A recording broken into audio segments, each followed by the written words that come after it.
Volumes 4 to 13 of Berserk, perhaps the most infamous part of the story, now converted into 3 films to be released in the same year, a culmination of 5 years of work from beginning to end, a total of around 4.5 hours of footage. But really, why? Why remake the Golden Age arc again? The last adaptation came out like 10 years ago. Why take such a long story and place it in a smaller package when the original adaptation already needed to make compromises for its 25 episode length? Well, as it usually does, it starts with a producer. Lucent Pictures Entertainment Incorporated approached 4C because of their work from Animatrix to take on Kingcrete. The studio had shown its interest in international markets, and at the time Berserk had been translated into 15 countries with over 30 million copies sold worldwide. They wanted something big. As a matter of fact, I did not have any knowledge about the original manga. Picking up the book and opening the first page, I got overwhelmed by its density. 4C was approached by Lucent to make the pilot, which explains a couple things to me. One, that the idea of 2D and 3D mixing was always on the table. And the other is that the Golden Age arc was the plan from more or less the beginning. In an interview panel, animation director Naoyuki Onda said the writer originally argued for them to cover this arc, and that's not Miura, but Ichiro Okouchi, who wrote the screenplay. Although Miura greenlit the project upon seeing the pilot, this wasn't the first pitch he'd received, but none quite had the proof of concept, let's say. Originally it would be one big movie, but they just couldn't fit the whole story into it. Thus it fractured into 3 parts, each made at the same time. A production company was created called L4C at the end of 2009. Its job was to mix animation footage and 3-dimensional techniques, the building blocks for the trilogy, and then so animation production began. But there's a problem. When looking at the Egg of the King, we see some trouble which came with this new tech. The meshing of 3D and 2D doesn't quite work as needed. 4C was working with computer-generated effects since their first movie, and overall they've done a really good job at mixing those worlds, but their strengths have never been in 3D character animation. It's mostly prior been around hallways, machinery, and landscapes. What's more, when you combine the 2D and 3D in this way, especially at this time, it took a ton of trial and error just to get it to work right. One of the first things I noticed is there's sort of a bad interpolation between characters and the camera. It looks jerky because they've cut the frame rate in half between these things in a way to try and make it match with the 2D better, but it doesn't feel as tailored as it should do, so everything just feels jerky in comparison.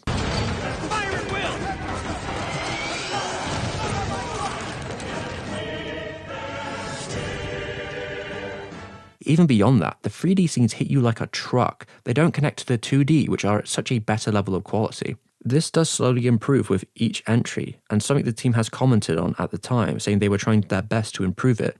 It would have been nice to see a version of the movies where they had updated the quality of the first 2 movies to match the third, so it was more of a consistent job. At the same time, they could have cut them all together to make a mega movie, but I don't really see it as a realistic proposition. Beyond the mismatching, I don't believe that the opening and ending little pieces here, which do involve some nice music, actually are worth the amount of time and effort they put into them. I would have preferred they put those resources back into the movie itself.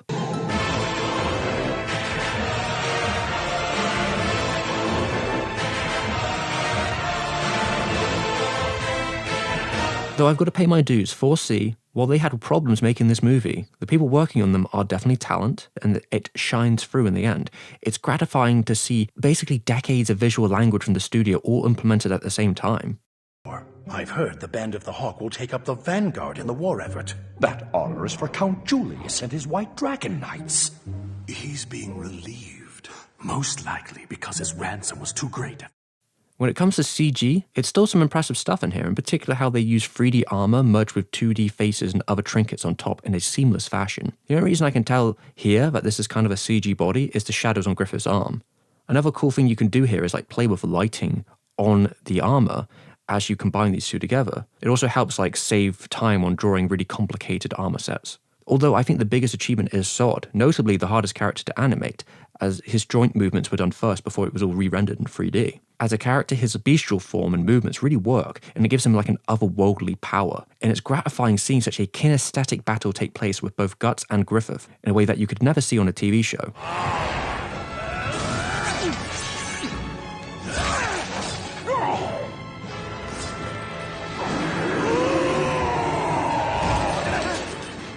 And when it comes to the art design and the character design, they do capture a good look for the project, coming off the Batman Gotham Knight short team. It's sort of a clean but detailed style. Although I'm not really a big fan of some of the post-processing, it's a bit hit or miss for me, too much bloom. Although I do believe the night and sunset scenes are when it's at its strongest.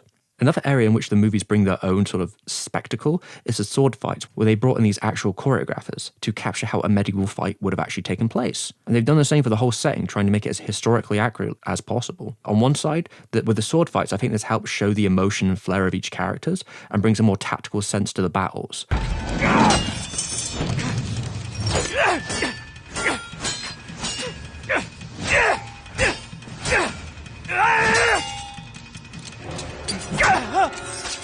On the other hand, I think going the extra mile when it comes to the clothing and the historical side, opposed to just sticking to Miura's work, is a little bit nonsensical, considering that they're already against the clock on such like a harsh level. Now, I come at this from my own preferences, so I wanted the perspective of someone who had fresh eyes. So I introduced my friend to the series. He watched the original show and the movies, and I wanted to see what his perspective was about if it conveyed the story enough. It feels like it's got a bit more behind it. There's pluses and negatives to it, though. It's really weird in terms of the pace, to like sit there for like an hour and go through what was like... Yeah, it was like half the original show. Yeah, and it makes me wonder if, in some ways, had I never seen the original, if I'd almost feel a little lost in places because of it. Because the pace is good, but there are chunks of it that you feel like, because I've watched the original, like 97 series first, they've like breezed past that bit or skimmed past this bit, and maybe it would be nice to have a bit more of the context still there. I feel you get more of the tone of like the world from like the show, but that's because there's more of it to be able to show, I suppose. Whereas like the movie, we need to wow the audience because we're a movie. Without those little in-between zones, there are points where you just have to almost just accept blindly what's happening. With that movie length, that is something like 4 episodes. Yeah, just in the under anime. 4 episodes. Just under 4 episodes. Those would be concerns going forward as the story focuses strictly on the main trio and all the side characters really get cut from the focus. Even some of the relationships are harder to convey. They really only show the friendship between Griffith and Guts in one scene. And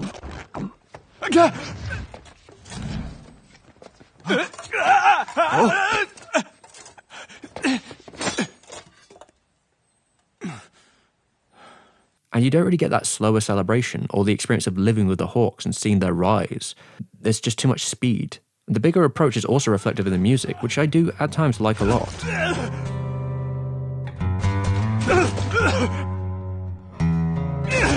The music from Shiro Sagisu, most known for his work on Evangelion. There's a lot of great numbers here, and they even got Hirasawa to do a couple bits and pieces. In my mind, his music is so defined with the feeling of Berserk, it's kind of hard to see any other composer, great as they are, in the position. Especially when I don't necessarily feel like the implementation of his music to scenes is the best here, and it does kind of feel like the music I'd expect from another dark fantasy soundtrack. It doesn't have the uniqueness of Hirasawa, that kind of defining element.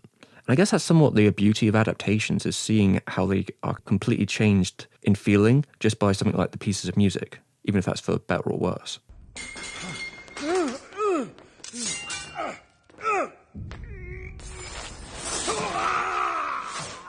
But sometimes no music is the best choice, like with the death of Adonis and his father. It's a painfully slow scene closer to the original manga. That uncomfort is used to great effect as you feel Guts' numbness, only for Griffith's words to hit harder in the end. They are my soldiers, and they will follow me into the jaws of death for the sake of my dream. But it doesn't make them my friends. A friend should never subsist on another's dream. Because I was thinking in the back of my head, I wonder if, like, my dad would watch this, or something like that, right? Watching the movie, it's like bits like that, where I feel like if he was watching the movie, he might be a bit like, okay. He wouldn't have, like, the shock of it, because they removed all the context to make it explained. That's kind of how I see it with this. Hang on, why is Guts literally like, I will die for you now? When like 20 minutes earlier, he was trying to like stab him in the chest and shit. But we haven't really felt that change. Yeah, whereas in the anime, you feel that for years. You feel the journey. There's like a lifetime that seems to come past in only 25 episodes. And even though that there are definitely things cut out that are quite important, and it obviously can't tell the story as large as it possibly could, but like that's just the nature of adaptation. I also believe that Casca might be one of the three here that suffers the most. I don't think her dedication to Griffith, or her skills, or really her relationship with anyone gets enough play here. But I will give credit for them animating scenes not present in the original anime, like the dance between Guts and Casca. That's one of my favourite moments.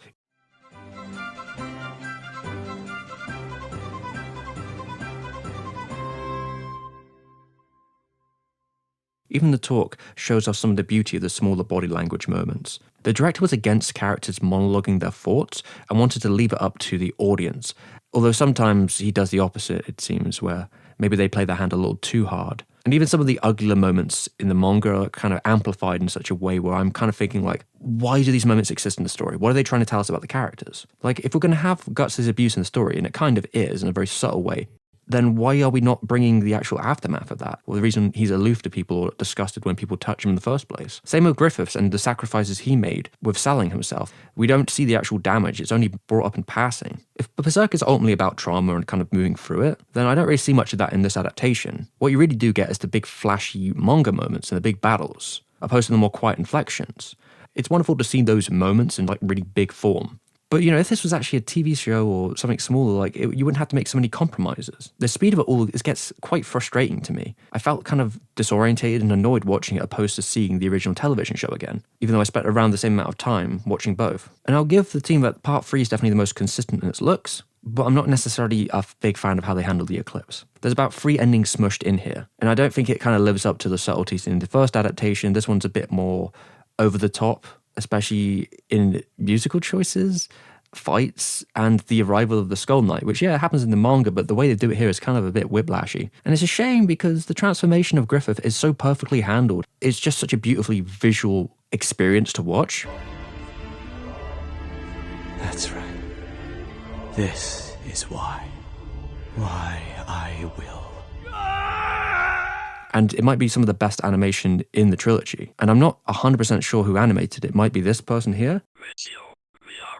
But whoever did it, fantastic job. And that's the frustration of these things. It just feels a bit like a compromised creature, quite frankly. That seems to be the problem for me personally. Especially watching it from, I guess, like a manga fan perspective. It's fun to see the fanfare of those moments, like, brought up onto the big screen. But it's frustrating also seeing what had to be cut. I don't believe any of this is unadaptable, right? If Forsey had more time, more movies, and less of like a constraint, I could totally see this working in some fashion. I mean, as they said themselves, the original manga goes on for 36 takabons. We would like to continue to produce the animation of this magnificent saga to the end. If they really wanted to go the whole way through, then yeah, that could have been cool in its own right.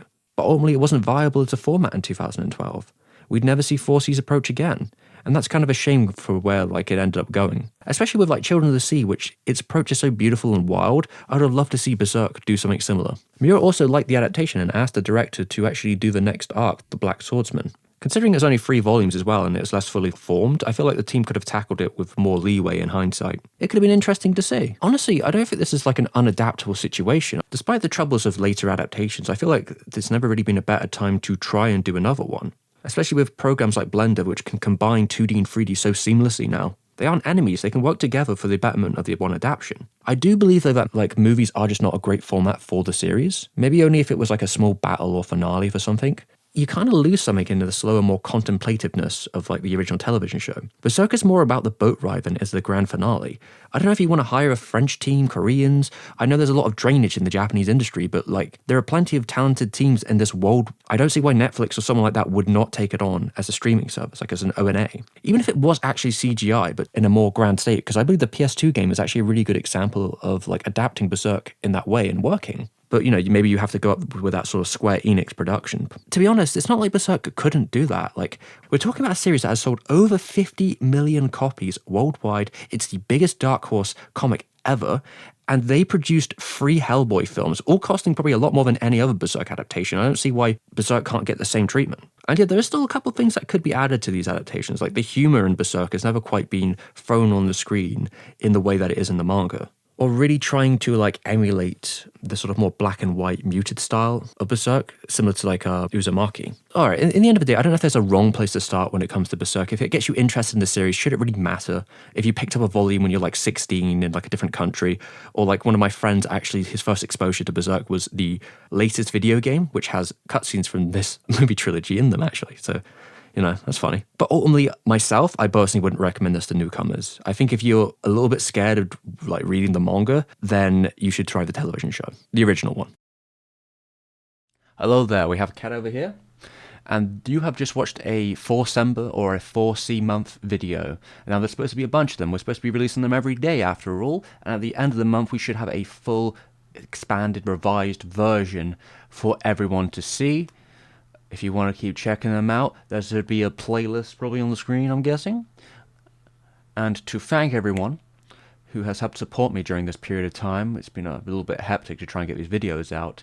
I need to thank all my patrons who get exclusive content. I got a lot of stuff earlier, etc., etc. Jay, Steven's mum, Takayuki Suzuki, Alex Moriarty, Paul, Subsofa, I hope I'm saying that right, and Chunks. Among all these other people, I've had to expand. We're in the editing dock right now, but I've had to expand the screen because I knew there was more space I needed to get all the names on there, so I've changed the angle slightly. Yeah, thanks everyone for their support.